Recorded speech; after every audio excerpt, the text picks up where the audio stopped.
Bismillahirrahmanirrahim. Assalamu alaikum, dear students. This session focuses on the approach and theory of language and of language learning behind multiple intelligences method. I hope and expect by the end of this session, you would have some understanding of the theoretical underpinnings of multiple intelligences method. Well, my dear students, when it comes to multiple intelligences theory, it was originally proposed by Gardner in 1993. And in fact, it was a contribution to cognitive science. Fairly early on, it was interpreted by some general educators such as Armstrong 1994 as a framework for rethinking school education. So what I want to point out is that as it was proposed, immediately it was taken up by general educationists and they kind of interpreted it how it can be used for general teaching in the schools. So some schools in the United States have indeed remade their educational programs around the multiple intelligences model. Applications of MI in language teaching have been more recent, so it is not surprising that MI theory lacks some of the basic elements that might link it more directly to language education, because initially it was used in general education and then it was brought to language learning processes. So one lack is a concrete view of how multiple intelligences theory relates to any existing knowledge of language and or language learning theories, though attempts have been made to establish such links.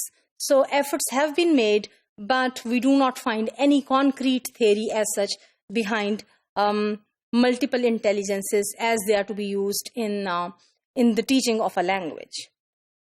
It certainly is fair to say that MI proposals look at the language of an individual, including one or more second languages, not as an added-on and somewhat peripheral skill, but as central to the whole life of the language learner and user. So, a new language or a second language or a third language or a foreign language is not considered to be an addition as such. Rather, it is considered to be a part of the totality of the whole life of the language user or the language learner. In this sense, language is held to be integrated with music, bodily activities, interpersonal relationships, and so on. Language is not seen as limited to linguistics only, and for that matter, it is also not restricted to logic only, because this knowledge of language and this ability to deal with logic were the concepts that were considered to be the touchstones or the tests of somebody's intelligence. Language learning and use are obviously closely linked to what MI theorists label as linguistic intelligence. However, MI proponents believe that there is more to language than what is usually subsumed under the rubric linguistics. There are aspects of language such as rhythm, tone, volume, pitch that are more closely linked to the theory of music than the theory of linguistics. There are other intelligences that are also involved in the whole process that enrich this process of communication through language. The senses provide the accompaniment and context for the linguistic message that gives some meanings and purpose to it, and a multisensory view of language is necessary if you want to construct an adequate view of language. So basically, the multiple intelligences method believes in the approach that considers multiple aspects of the personality of a person when it comes to use intelligence in learning a language.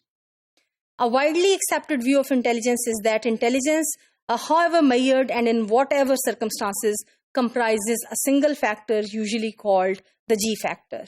From this point of view, intelligence or G can be described as the ability to deal with cognitive complexity. And if there is not one but several of these, then one can assume that the speed and efficiency of neural processing will be greater when a particular of these intelligences or I is most fully exercised by a user.